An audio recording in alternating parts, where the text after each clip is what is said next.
बिस्मिल्लाहिर्रहमानिर्रहीम अस्सलाम वालेकुम। हज़रत अब्दुल्ला बिन अब्बास तो मरवी है, एक दिन हजूर सल्लल्लाहु अलैहि वसल्लम दे कोल जिब्राइल अमीन बैठे ने ते अचानक एक जोरदार आवाज़ आई है। इन्नी जोरदार आवाज़ जिहड़ी उस तो पहलों कदी सुनाई नहीं सी दित्ती।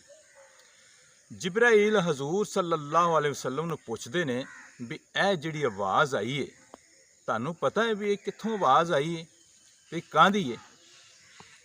आप सल्लल्लाहु अलैहि वसल्लम ने कहा भी मैनूं इहदा इलम नहीं है।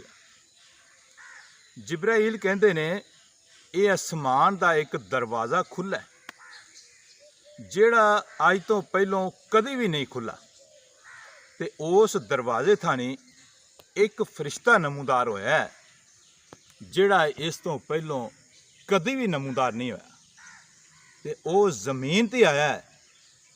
इस तो पहलों वो जमीन ते भी कदी नहीं आया ते तुहाडे वास्ते वो दो नूर दो तोहफे लैके आया है ते नाल ही वो फरिश्ता जिहड़ा है वो नमूदार हो जांदा है ते हजूर सल्लल्लाहु अलैहि वसल्लम नूं वो दो तोहफे ते दो नूर जिहड़े अल्लाह की तरफों लैके वो फरिश्ता आया सी वो दिंदा है।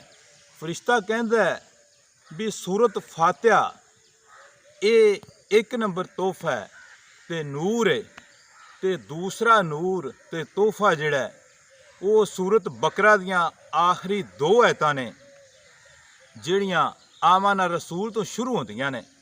उस फरिश्ते ने कहा भी अल्लाह ताला कहंदे ने भी ए जिहड़े दो तोहफे ते दो नूर ने जिहड़ा बंदा इन्हां नूं पढ़ लैंदा है ते पढ़ के अल्लाह दे कोलों जिहड़ी मर्जी दुआ करदा है जिहड़ी मर्जी हाजत करदा है जो मर्जी अल्लाह कोलों मंगदा है अल्लाह उन्होंने फिल फौर दे देंदे।